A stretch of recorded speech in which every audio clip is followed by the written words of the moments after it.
that way, Jethro.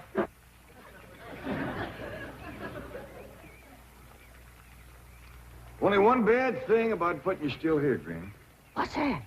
Drysdale place is downwind. The smell of your corn liquor brewing is going to drive poor Miss Drysdale right out of her mind. She's a drinking woman. How do you know, Uncle Jay? Well, he kind of let it slip out. Remember when we was unloading this from the truck? Yeah? He says to me, what's that? I said, that's still for making corn liquor. He turned kind of white and trembly, and he says, oh, please don't ever let my wife see that. I reckon she just can't leave the stuff alone. Some folks like that. Terrible. Come to think of it, that's how come she's in Boston. What kind of drinking? Yeah. Miss Hathaway says she goes all over every place looking to get cured. Damn city cure's no good. The minute you go to taking it away from them, they want it all the more. I could cure Mrs. Drysdale of her drinking in 2 days. How, Granny?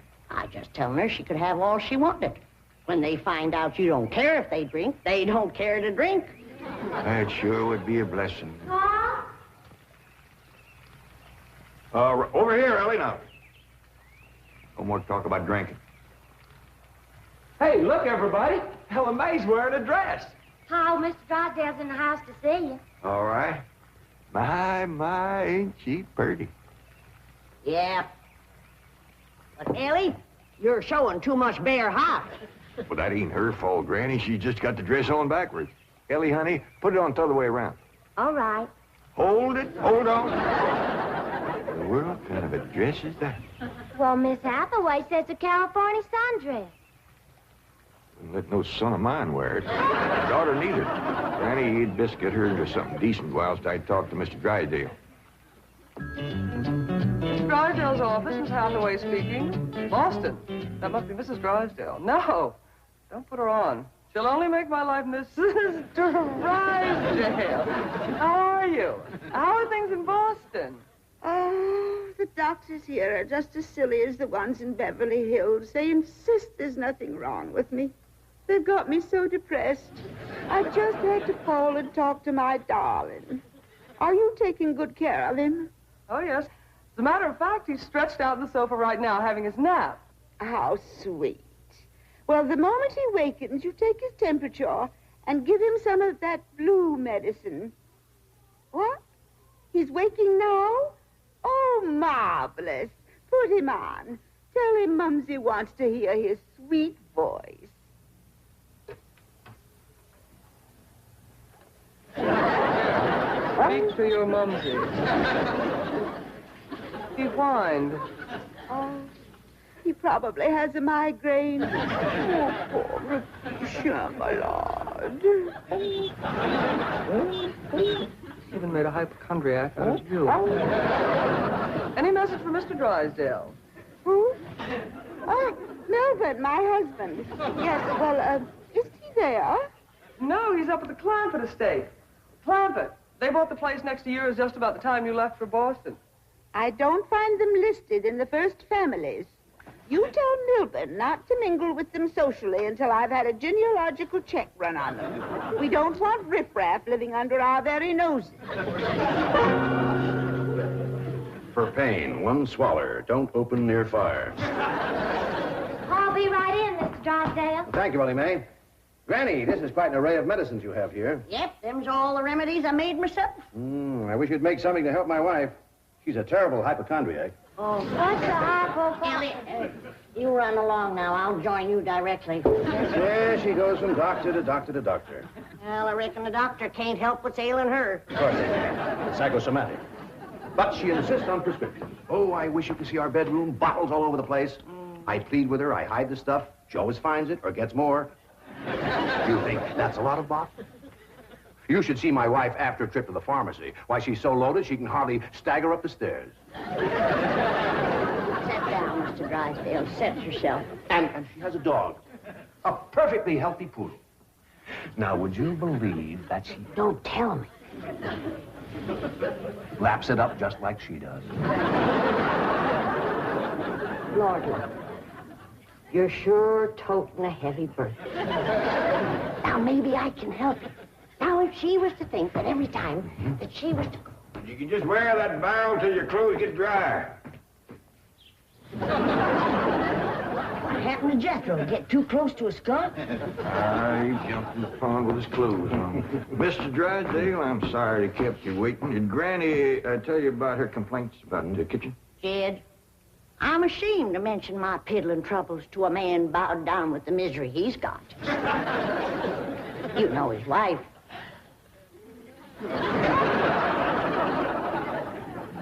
Mr. Drysdale, our hearts go out to you. And we're going to help you, ain't we, Jed? You betcha we are. Man serves a poor purpose in this world if he can't help his neighbor. Oh, you're very kind, but I'll manage. I've been living with it for years. Have a nip, it'll brace you up. Oh, no, thank you. I never touch it.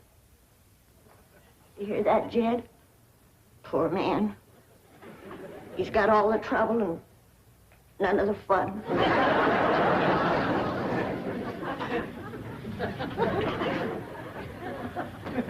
There goes a soft-hearted woman. Yeah. Now, about her complaints. Oh, yeah. Well, for one thing, that electric meat grinder has been giving Granny a heap of trouble. Electric meat grinder? Yeah, listen right here in the dish trough.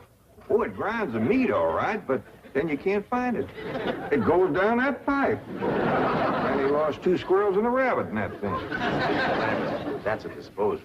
You only put things in there that you don't want. Now, Mr. Drysdale, that ain't altogether true. Granny sure one of them squirrels and that rabbit. And another thing, this here sideways pump don't work at all. We must have carried in a barrel of water to prime that thing, but it don't work. Oh, there's another thing. Every once in a while, this little thingamajig here makes a ringing noise like that. There it goes again. Well, that's the telephone. Someone's calling you. I don't hear him. They're calling you on the telephone. Say hello into it. Hello. You have to lift the receiver first. Now say it. Hello. Mr. Clampett? He said my name. Can he see through this thing? No. Mr. Clampett, may I please speak to Mr. Drysdale? Well, they sure can see, or else how would they know you're standing here? That's my secretary. She knows I'm here. Yes, Miss Hathaway. Mr. Drysdale, I have some messages. But I'll be doggone. Granny! Ellie Mae! Come look what we got! The Clampetts have just discovered the telephone. Hey, folks, Mr. Drysdale told me what y'all was up to. You can't talk to Ma on that thing. Well, look who's getting too smart for his britches. Too big for him, too. Mr. Drysdale says we can talk to her. Yeah, you think you know more than Mr. Drysdale? Well, I know Ma ain't got no telephone. Excuse me, Paul, operator. You sure spoil things. And who asked you to butt in? I'll get it. I know what to do when it does that. Hello? Yeah, he's here. Well, for goodness sake. Well, sure. Well, howdy there, Miss Drysdale. This here is... Margaret! Oh, how wonderful. What? Man? Oh, yes, the telephone man. Well, how are you? I'm worried, that's how I am. I'm afraid, Milburn, that you've let the wrong kind of people move in next door to us, and I'm dreadfully upset. Now, dear, you mustn't let yourself get into this condition. Control yourself. No, dear, you mustn't come home yet. No, not until we get them in shape. I mean, get you in shape. I'll let you know. Now, we'll wait until you're cute. Milburn, I want to meet the Clampetts as soon as possible. Now, when will that be? What about Christmas? Next year. Milburn, this conversation is making less and less sense. Now, I want the truth about the Clampetts, or I'm flying home immediately. Now, Margaret, please control yourself. I don't want you flying. No, please, dear, please, stay on the ground. Dear, why don't you lie down and take a sedative? And I'll call you from the office. Goodbye. I'm sorry, my wife We understand. Well, I'll see you later. Keep your chin up. Poor me. Don't it just tear your heart out? He is so ashamed of his wife, he don't even want us to meet her. What he says, she won't be cured till Christmas of next year. You gotta help me, Granny. I still say I could cure Mrs. Drysdale in 2 days. Sure be worth a try if we could get her out here. Kid, misery loves company. And if that poor, miserable woman thought that she had a drinking friend living next door... Granny, you ain't ever down more than a thimbleful in your whole life. I know, kid. But it'd be worth a little white lie to help a neighbor and save a marriage. But how?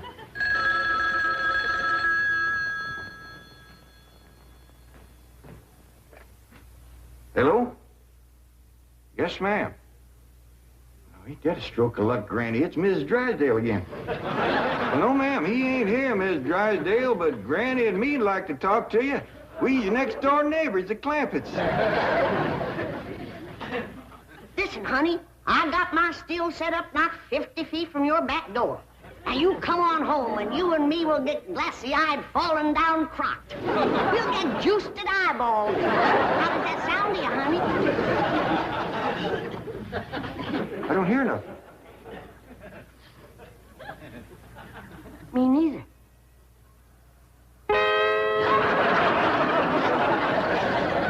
What do you mean my wife's on her way from Boston? The message I got when I tried to put through your call. She's on a jet, right? Never mind the grisly details. Oh, I am ruined. If Margaret gets one look at those hillbillies next door, she'll leave me. Get my psychiatrist over here. Move over, Claude. I need this more than you do. Right, you don't need your psychiatrist. You're looking at the dark side. There is a bright side. Of course. Your wife is an intelligent woman. She'll see that underneath that rough exterior, the Clampetts are basically fine people. Why, she may even help them to get socially acclimated. You're right. I don't need my psychiatrist. You do. Your wife will take... My wife, through whose aristocratic veins flows blood the color of bluing, considers anyone whose ancestors did not arrive on the Mayflower immigrants. She does make rather a fetish at the family tree, but... But nothing. I'm stuck. Now, I'm either going to lose my wife or my largest depositor. That's what makes the whole thing so difficult.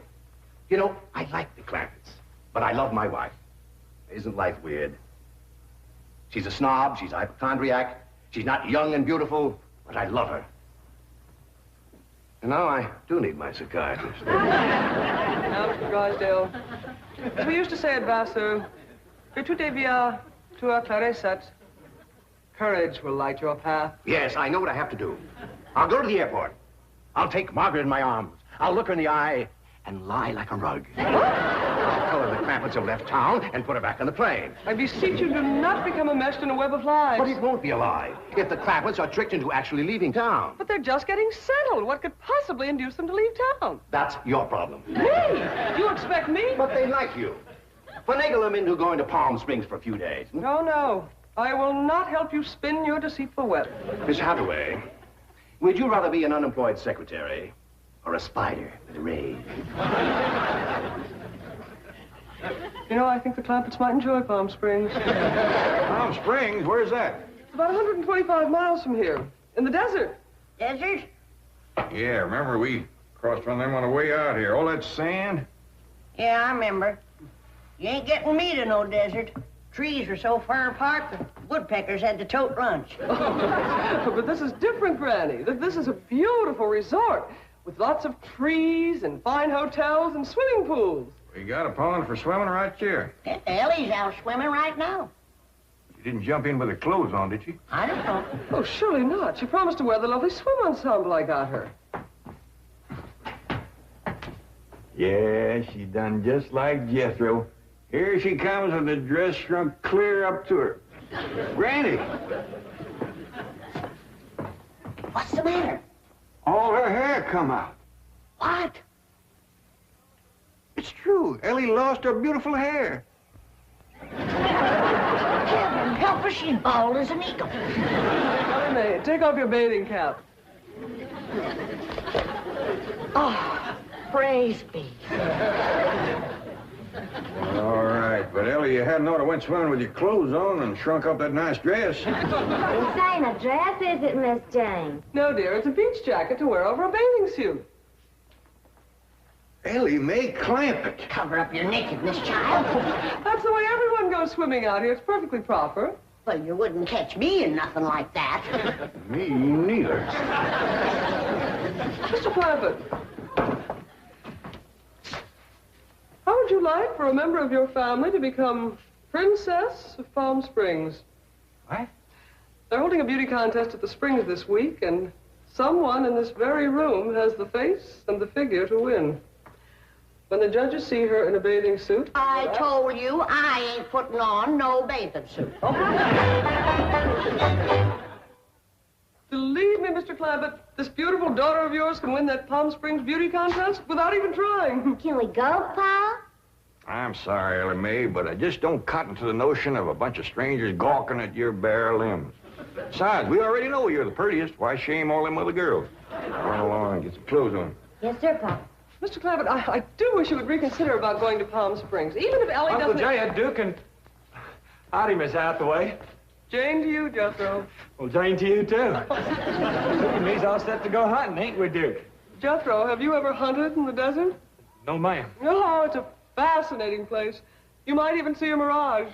If there's one there, old Duke will tree it. He's the best hunting dog there is. Well, I love hunting around Palm Springs. You'll all love Palm Springs. They have wonderful hotels. Have you ever stayed in a beautiful hotel suite? No, I ain't, darling.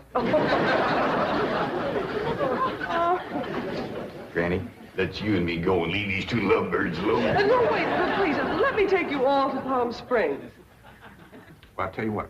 Why don't you take Jethro and Ellie Mae and me and Granny will stay here? Well, but then Mrs. Drysdale would see. I mean... Is Drysdale coming home? Is that why you was trying to get us out of town so we wouldn't meet her? Yes, that is the reason. I'm so ashamed I could die.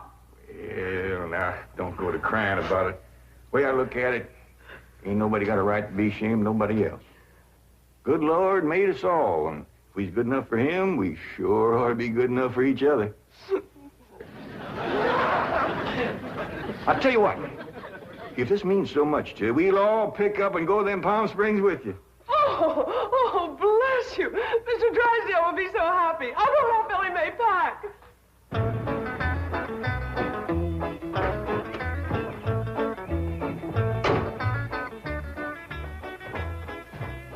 There, Elbert. The Clampetts gardener shouldn't leave his car parked in the front driveway that way. Oh, you're absolutely right, dear, yes. Oh, Margaret, don't you want to stop at home first and freshen up? Take some medicine or something?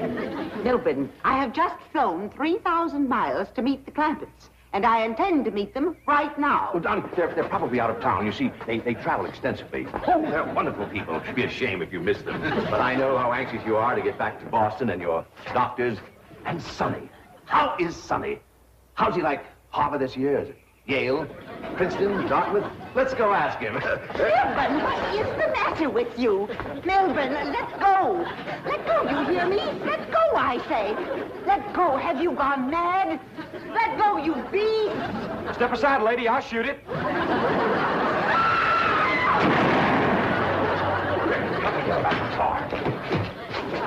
What'd you shoot, Jethro? I think it was a fox. Who's that? My wife. And why aren't you in Palm Springs? Let's get her home as quickly as possible. What's going on? Jethro shot a fox. That's Miss Drysdale, stewed to the gills. No wonder they didn't want us to see her. Poor woman. You mean poor husband. Yeah. We can't go up to Palm Springs and leave our neighbor at a time like this. That's right. We gotta pitch in and see that his wife gets cured. Uncle Jed, are we going hunting? Might as well. It'll be a while before she sleeps that one off. Well, I hope there's some possum around. These skinny old California foxes ain't worth shooting at.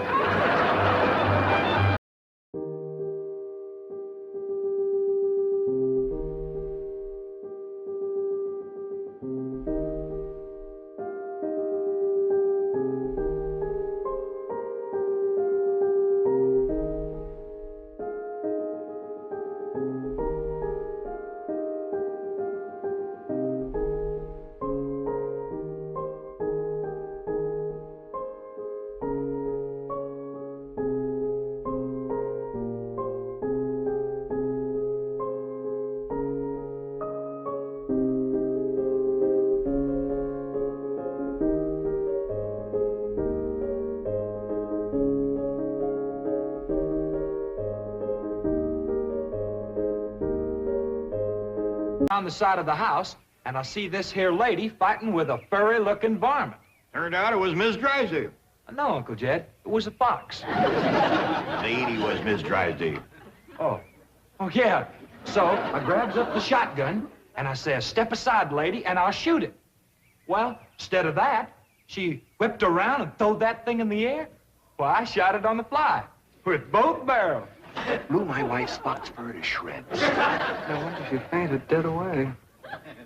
I caught her just in time. The chauffeur had to help me get her into the car. She was out like a light. She was stewed to the gills. You said it took 2 men to get her back in the car.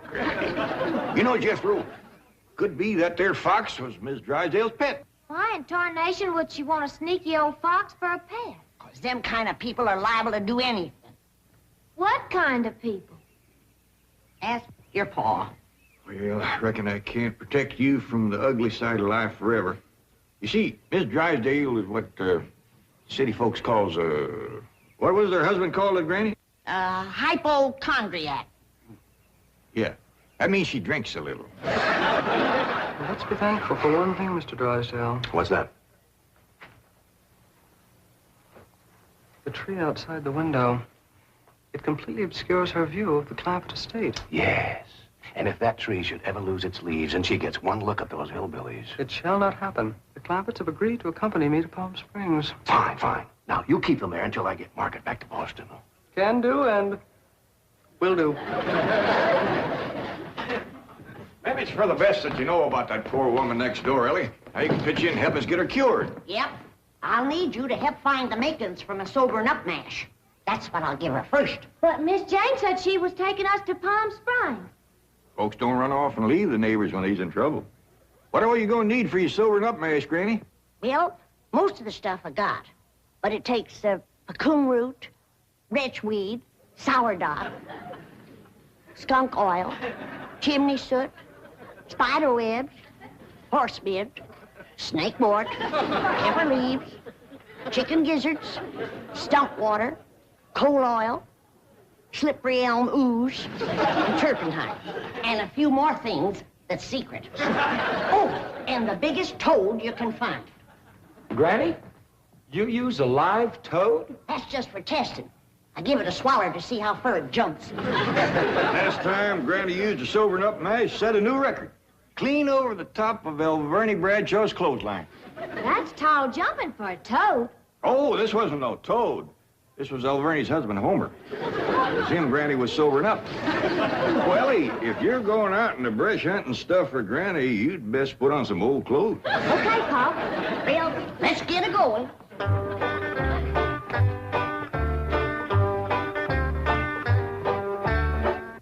Oh, I pert near forgot. I have to have some goat's milk. After Mrs. Drysdale takes my sobering up mash, she has to have fresh goat's milk every half hour to stop the burning. Well, I reckon Jethro can borrow some. Well-to-do neighborhood like this, folks is bound to keep goats. Everybody except us. We ain't even got a cow. Nor pigs neither. Nor chickens. We ain't even got nothing to pull a plow. You're supposed to be so dad blame rich. I'll bet we're the only family in Beverly Hills that ain't got a mule. I reckon it is high time I was stocking this place. Even Mr. Drysdale's been after me to buy some cattle. Well, good for him. Yeah, just the other day he says to me, Mr. Clampett, you got $25 million in cash. You ought to put some of that money into stock.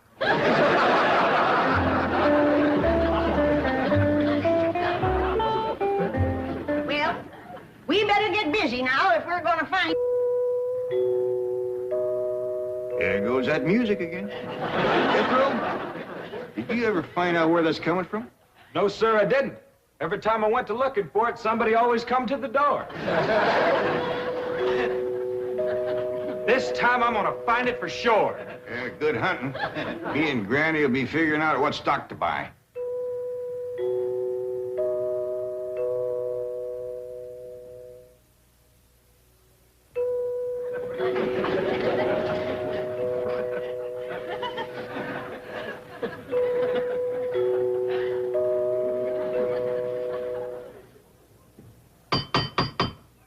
Doggone it, never failed. Howdy, Miss Hathaway. Oh, please stop calling me Miss Hathaway. Now, if I can call you by your first name, Jethro, surely you can do the same for me. But, Please? well, howdy, Miss Jethro. How about calling me Jane? I like that better. Well, are we all set to leave for Palm Springs? No, ma'am. Uncle Jed and me's going to town and buy some stock. Stock? Yes, ma'am. Mr. Drysdale, he told Uncle Jed he had ought to put some of his money into stock. He dictated a memo on that. But you needn't waste time driving into town. You can order your stock by telephone. Now, here are Mr. Drysdale's recommendations. He doesn't want your Uncle Jed to get a bum steer. Oh, Uncle Jed, he wouldn't buy no bum steer. They should be cautious in the bull market. You gotta be careful with cows, too. I don't need this list nohow. Me and Granny's already figured out what we want. That's right. A pair of goats, 3 pigs, 4 cows, a bull, a mule, and a dozen chicken. Reckon we get all that on the truck? Don't have to. Miss Hathaway says just call on the telephone and they bring them out. Oh, now, ain't that nice? Hello? Jed, I watched that banker feller. You have to stick your finger in them holes and spin her a while. All right.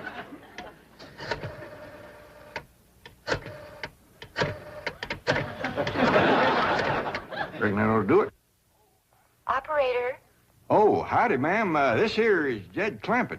I'd like to buy some stock. What number do you wish? Number? Oh, a couple of goats, 3 pigs, 4 cows, a bull, a mule, and a dozen chicken. I'll give you information. Well, thank you, ma'am. I appreciate all the information you can give me. It's the first time I ever bought stock on the telephone.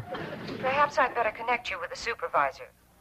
2 heads is better than 1. Supervisor speaking. May I help you? Well, thank you, ma'am. This here is Jed Clampett. I'd like to buy some stock. Do you know the number you wish to reach? Well, that's more or less up to the animals. But the number I want to start with is a couple of goats, 3 pigs, 4 cows, a bull, a mule, and a dozen chickens. This sure is a dandy pen, Jethro. As soon as Ellie gets back from the Drysdale, she can milk this here goat.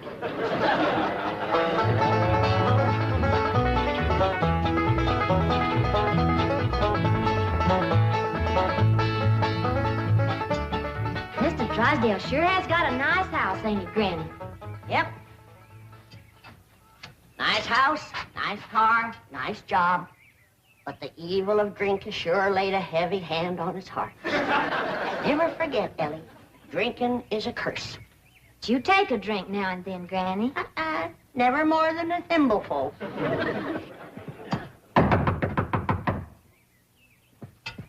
Oh, Ellie, you might have to hold Mrs. Drysdale while I spoon my sobering up mash down her. I'll throw a double scissors and an arm lock on her. Just so you don't cut off her wind if she can't breathe. Yes? Howdy. We've come to see Miss Drysdale. I'm sorry, madam, but Mrs. Drysdale cannot be disturbed. Are you her kin? I'm a butler. Oh, that must have been her maiden name. You were taking care of her, are you? I am a butler, madam. Well, I'm glad to see that her family ain't ashamed to help her.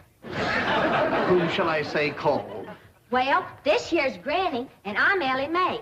Paul and Jethro would have come too, but they're busy with the cattle. Very good. Hold on now.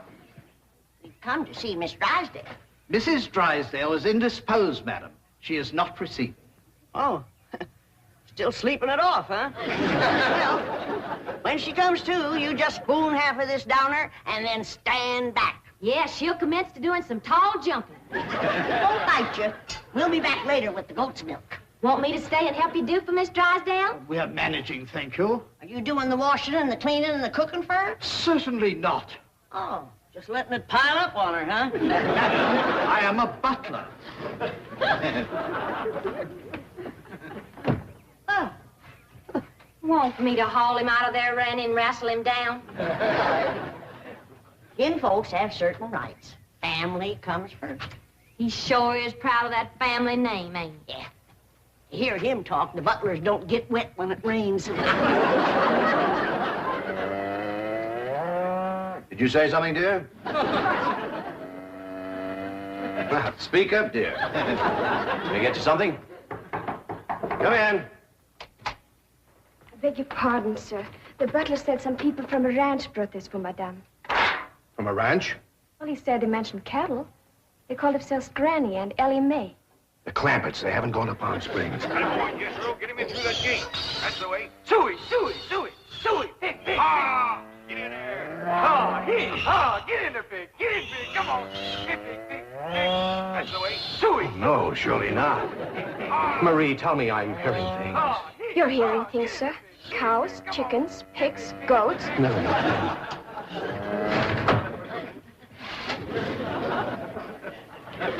Anything I can do, sir?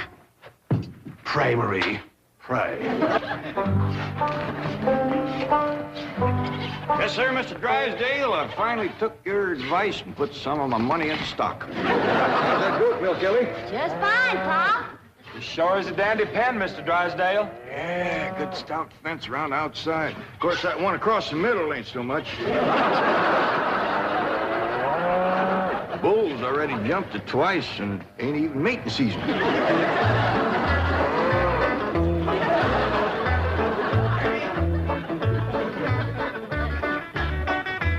Got ourselves some mighty fine-looking stock. Of course, they need a little fattening up. Mr. Drysdale happy to see him? Granny, he was so happy he couldn't talk.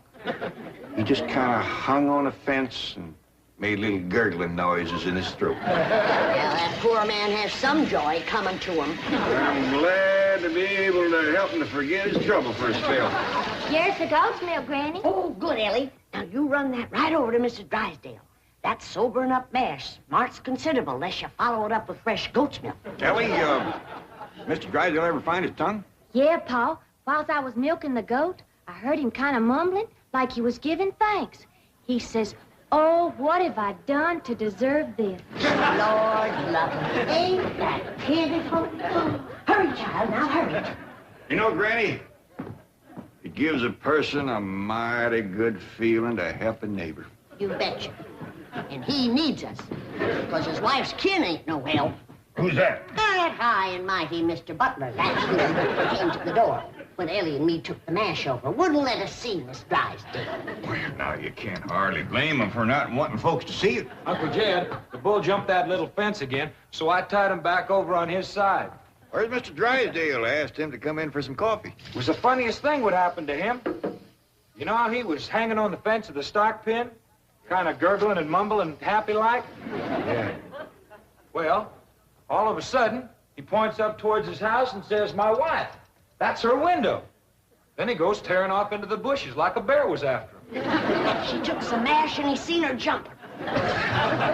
Like Ellie, he's gonna get there with the goat's milk just in time. Oh, Sonny. Sonny, your mumsy just had the most ghastly dream. I was going to see our new neighbors, the Clampetts, and suddenly this dreadful giant appeared with a huge gun and shot my beautiful fox fur. Isn't that the most dreadful... Claude, what are you eating? Oh, did Ravenswood bring my darling boy some nice fishy scraps? Claude. Claude! Marie, come and get Claude. What's the matter, dear? Claude, he's having a seizure or something. Is something wrong? Yes, Marie. Open the window. Yes, let's have some fresh air. No. You take Claude to the doctor. I'll get the window.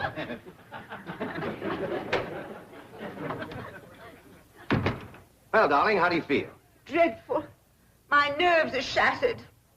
Open the window, dear. Well, it might not be good for you, Margaret. Oh, don't be silly, Milburn. I need oxygen.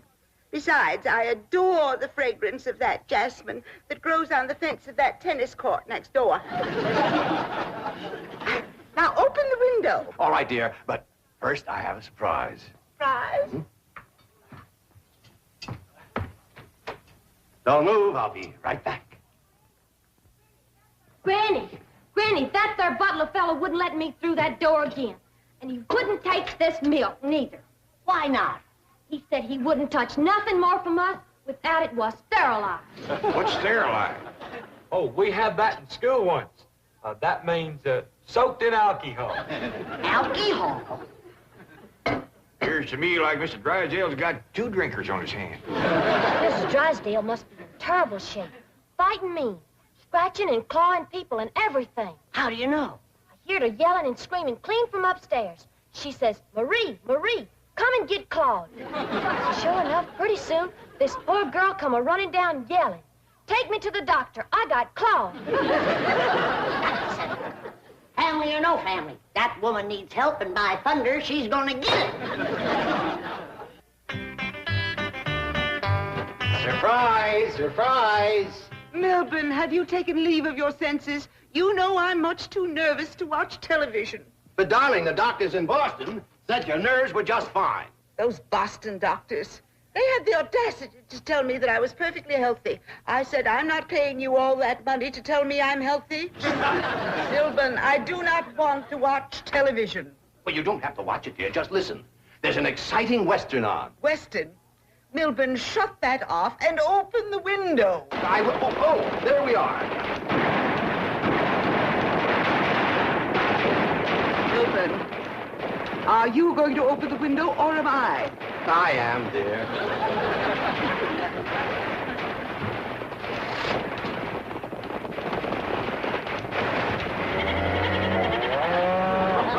There, you see, the cattlemen and the sheepmen are fighting it out. Well, if you won't turn it off, I will. Oh, dear, I do admit that's a very old plot, but I'm sure we can get something better. That's the window he pointed to right there. I've gotta get some fresh goat's milk up to that woman some way. I could shinny up the tree and climb right in that window. Oh, Jethro, it ain't fitting for a man to be in a woman's bedroom. How about me? No, Ellie. You're too young to handle somebody wrestling in the grip of old John Barleycorn. I gotta get up there and have a goat handy to milk ever so often. I think I got it figured out, Granny. I'll get a rope, throw it over that limb, hoist you up to the window. Jethro, you get that Mr. Butler away from the front door. Then, Ellie, you take the nanny goat, lead it upstairs to her room for Granny. All right, Paul. But that little goat ain't gonna do nothing unless it's got that little chicken sitting on his back. That's all right. Raw egg ain't gonna do Mrs. Drysdale a bit of harm.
Margaret, what are you doing? Packing.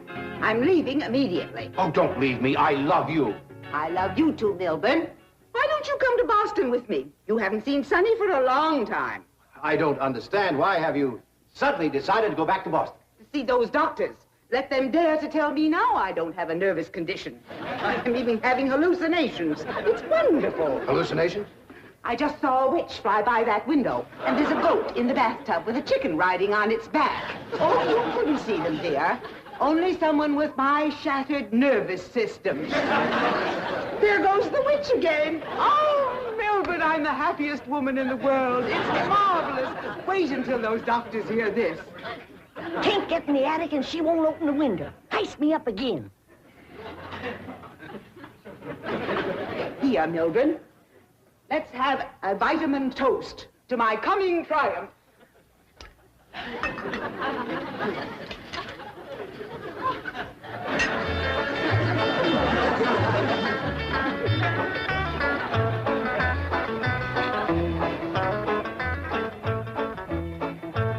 It's too late, Jed. What do you mean, Granny? We didn't get to her in time. Now she's got her husband on the stuff.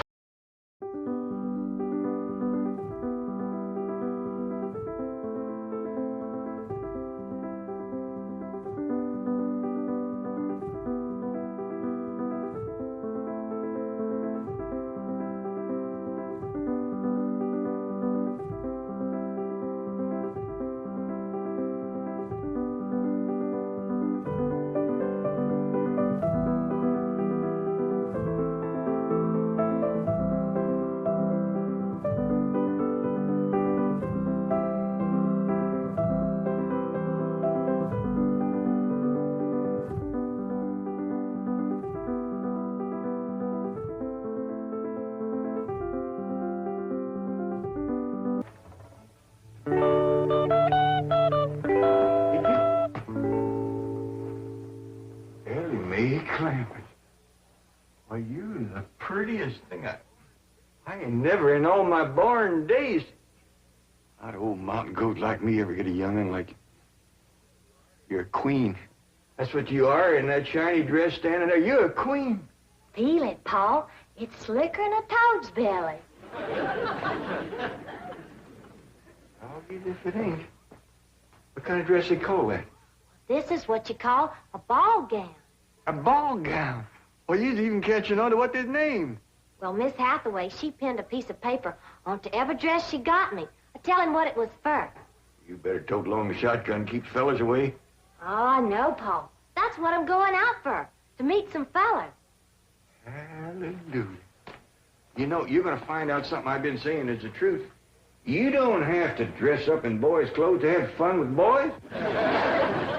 I'm going to keep my promise, Paul. I ain't going to wear nothing but dresses for 3 whole days. And I'm going to keep my promise, too. If you don't have just as much fun as you did climbing trees and wrestling, you can go back to wearing your pants and shirt. Goodbye, Paul.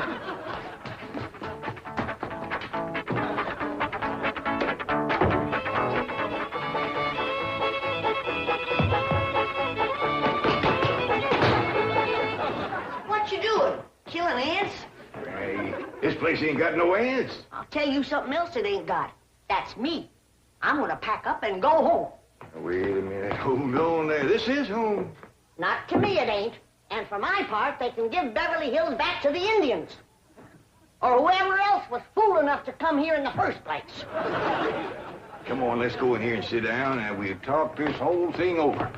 You just got your back up because the police made us get rid of all our cows and pigs and chickens and stuff. Well, that didn't help none. But if they don't allow folks to have stock, why have they got that all-fired fancy stock pen down there? Well, Granny, it turned out that there was something called a tennis court. What in tarnation is a tennis? I don't know, but one of these days we'll get us a pair of them and go to raise them out there. Well, you go to raising them. I'm going back home, where I can get some good things in life, like hog jowls and possum shank. Now, hold on, Granny. Jethro's out hunting possums right now. He won't find none. I've been all over these Beverly Hills, and I tell you it ain't easy. Climbing fences and walls and jumping over hedges to get around those cement ponds where there are a lot of half-naked women laying there smearing themselves with oil and yelling at you to get out, get out. I tell you, Jed, this place is full of the laziest, greasiest, unfriendliest mess of people I ever did lay my eyes on. Here's Jethro. Hi, boy. What'd you get? I got chased by a fellow with a club. Now, you hear that, Jed? It says Beverly Hillbillies picking on a little boy like Jed. Come on, Jethro, load up the truck and let's head for home. Hold on. I think I know what's ailing you two.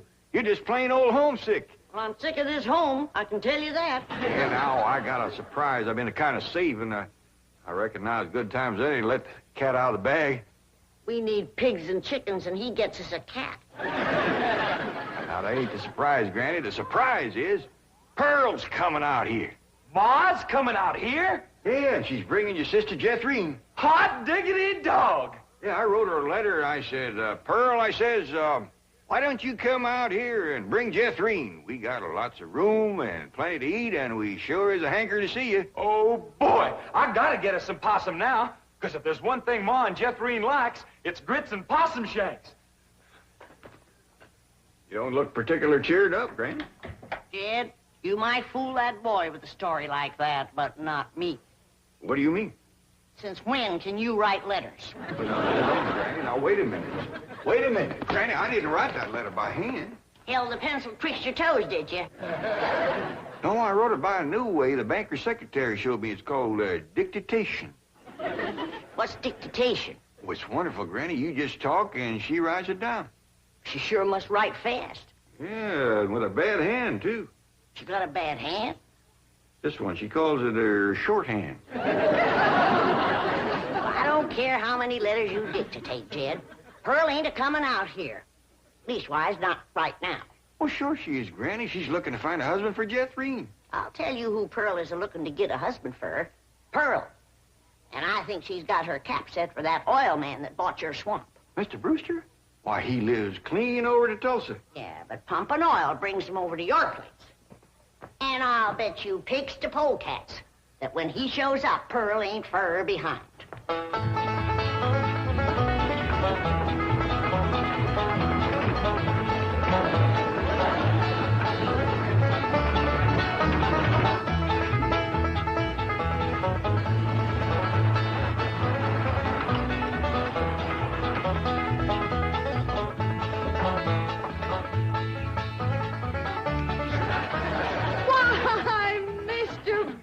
Of all people, fancy meeting you here. Small world, ain't it? Yes, it certainly is. Oh, this here's my daughter, Jethrine. This is Mr. Brewster, dear. I'm pleased to meet you, young lady. Hi. May I give you a hand, Mrs. Bodine? Oh, thank you. Stay in the buggy, dear. Careful now. There we are. Well, I see you girls are on your way to a Halloween party. What kind of party? Halloween. What's a Halloween? You don't celebrate Halloween here in the hills? Well, I never heard of it. What's it like?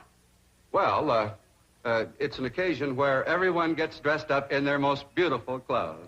Oh, these old things, they're just something I threw together myself. Well, they look like they came from Saks. Well, they didn't. I made them with store-bought yard goods. Didn't I, Jethrine? Yes, sir. Well, what brings you girls here on this beautiful Indian summer day? Following you. we was headed this way anyway. I promised to keep an eye on the old home place for Cousin Jed, remember? Oh, I hope he won't mind that I had a telephone put in the cabin. You see, we're using it as a sort of a field office. Oh, he won't mind. Especially if you would show it to me and I could see for myself that there was no damage done to the cabin. Well, that's quite all right. Come along, huh? Stay in the buggy, dear. Well, perhaps you'd like to stretch your leg. They're long enough now. Jethrine's awful tall for age. She takes after her father. Her late father, that is. I'm a widow. Yes, I believe you told me. Oh, that's right. That's when you told me you was a widower. Yes. You, still are, I suppose. A widower? No, yes. Stay in the buggy, dear. Look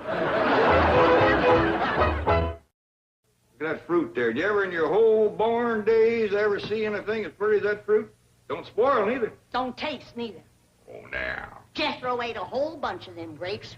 2 apples, a pear, and a whole handful of strawberries. And he said there wasn't one bit of juice in the whole kit and caboodle of them. He said it was dry as wax.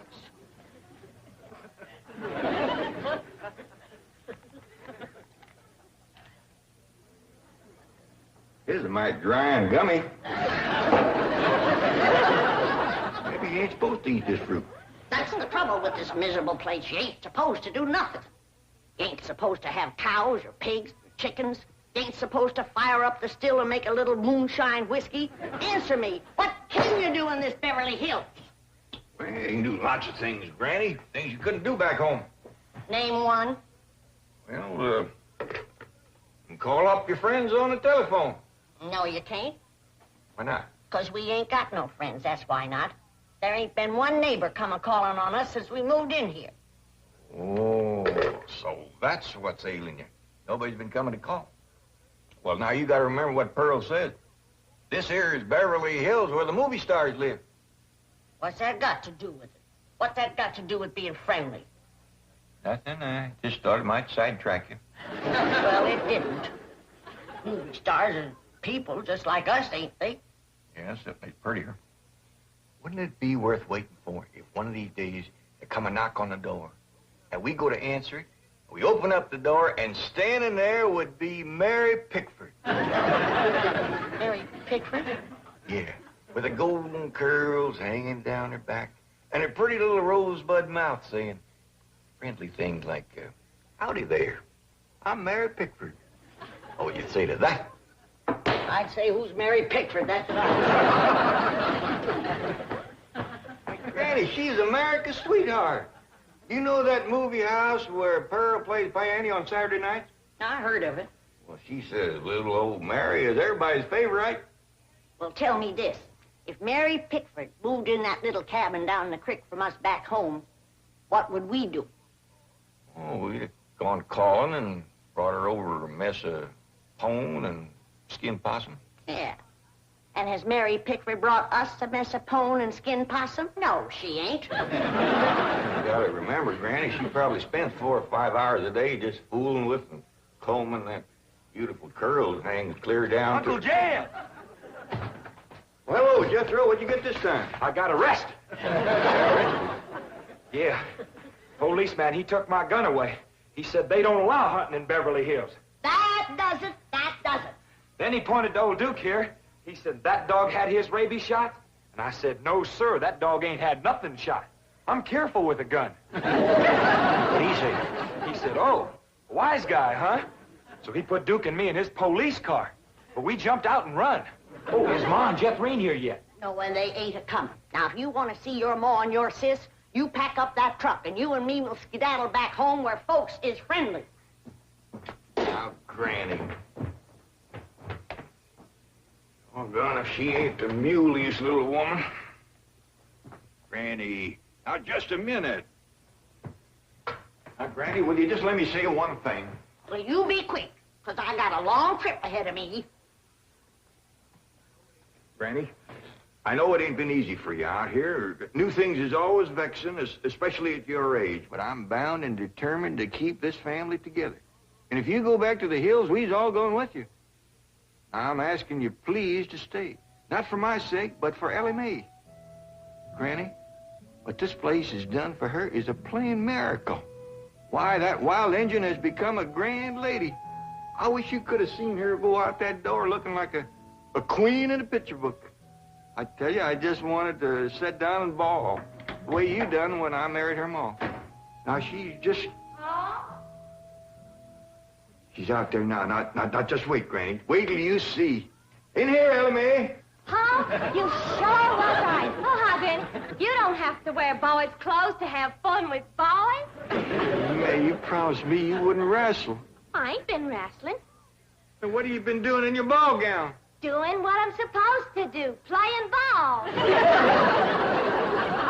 Oh, I made 2 touchdowns and kicked 3 field goals. This is the phone I was telling you about. It's called a field telephone. Now, with this, I can communicate directly with the men working at the drilling site.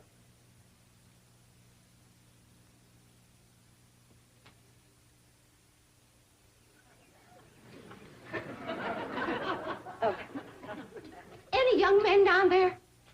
Oh, yes. Any unmarried young men? I'm sure there are.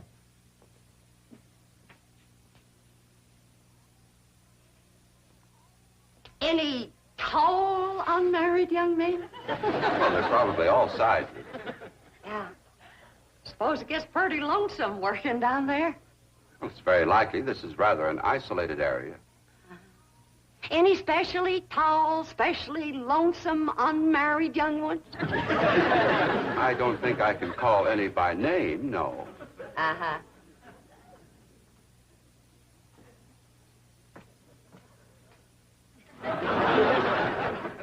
Well, I was just wondering.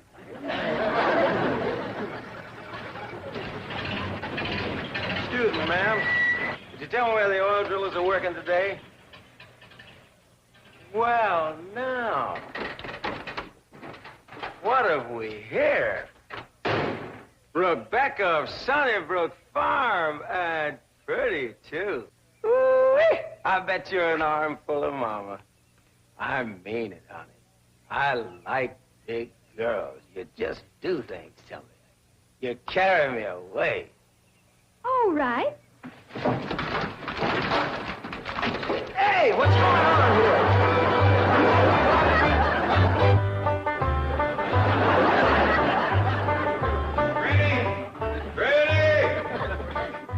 Oh, there you are.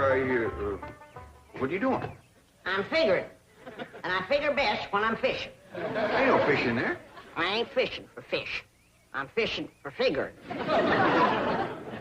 what kind of figuring you fishing for? I'm fishing to figure how I can get home. Granny, I've been doing some figuring, too. You know, I think I got it figured out how come the neighbors ain't come to visit us. I'm listening. Well, I got it figured. Out here in Beverly Hills, instead of them coming to see us, we go to see them. How come? Oh, I don't know how come. That's just the way I got it figured.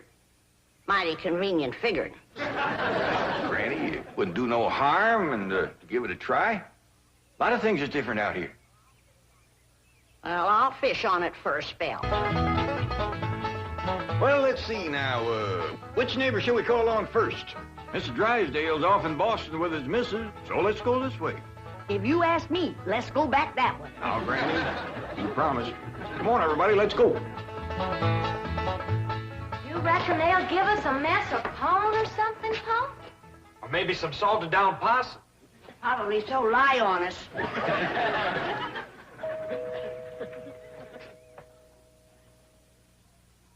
I'm not expecting anyone, Agnes. Oh, it's probably just them children playing trick-or-treat, ma'am. Howdy, ma'am. We's the Clampetts. You got something for us? Yes, bro. Aren't you rather big for this? Yes, ma'am, we are. In fact, I don't see how anybody gets through that little door. Just a minute. Come in. Come in and set a spell, as you folks say up in the hill. Well, thank you. We got a lot of calls to make. This here is Granny. Howdy. Hello? I'm my daughter, Ellie. Oh. My nephew, Jethro. Oh. And I'm Jed. Hello, Jed. I'm Agnes. Just call me Aggie. Mighty nice place you got here, Aggie. Oh, shucks, 'tain't nothing but a heap of bricks, but we call it home. Well, sure is nice to meet up with you. Oh, now, wait just a minute. I got something for you. Wait a second. Here you go, Granny, and Ellie, that's you, and Jethro, you and Jeff. There. Yeah, thank you. That's mighty neighborly of you. And you must come and see us sometime. Yeah, we'll go hunting together. Hey, Aggie, you like to play football? Love it. Well, there's a whole bunch of fellas that plays in the pasture down the way a piece. And they'd like it just fine if I could bring some more girls along. Now, don't forget. Please, can we go out now? Not yet, children. Not till it gets dark.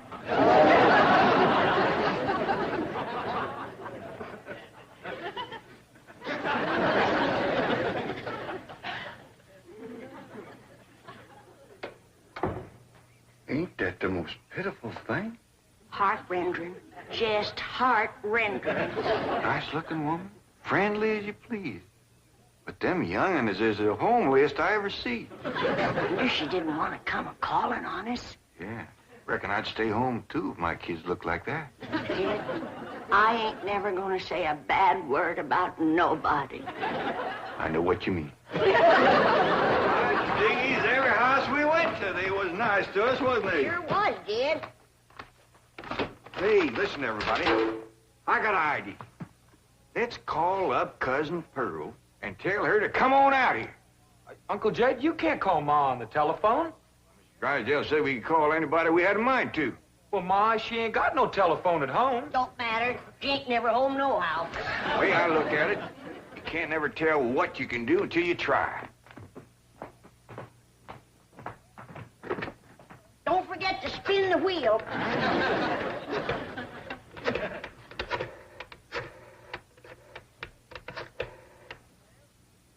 Howdy, ma'am. I want to talk to Pearl Bodine back in Oxford. That's right, operator. J.D. Clampett in Beverly Hills. Jed's sure gonna be surprised to hear me talking at him on this thing. Oh, they're ready to make the connection. Oh! Dad! That you, Jed? You betcha it is. Hello, Pearl, you old rascal. What you doing down there? Hi, there ain't Pearl. This here's Ellie. Jethro talk in a minute, but first I want to say something. You gotta come out here to Beverly Hills and bring Jethrine. If she can't get a husband out here, there ain't no hope. You ain't never seen so many homely young'uns in all your born days.